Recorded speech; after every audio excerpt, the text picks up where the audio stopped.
Ձեռքերը կարող են օգնել և կարող են ավերել։ Ձեռքերը կարող են մուրալ և կարող են տալ։ Ձեռքերը կարող են աշխատել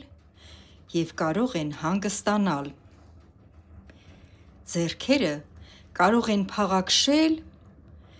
և նաև կարող են պատժել։ Ձեռքերը կարող են բարություն անել և կարող են անգամ մեղանչել։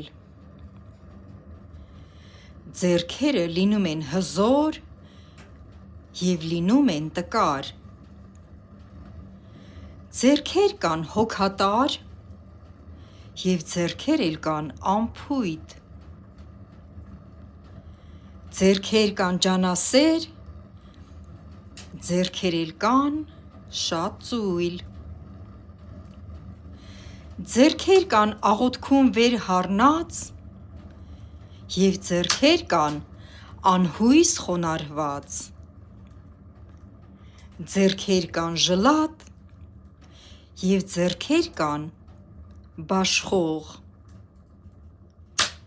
Ես ուզում եմ այսօր խորհենք,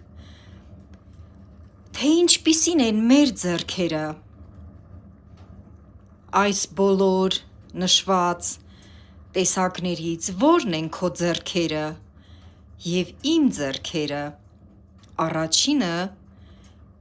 ինձ է վերաբերվում այս խոսքերը. Թող Տերը օրհնի, որ ամեն մեկս լինենք բարի ձեռք, ունենանք բարի ձեռքեր։ Աստված օրհնի բոլորիս։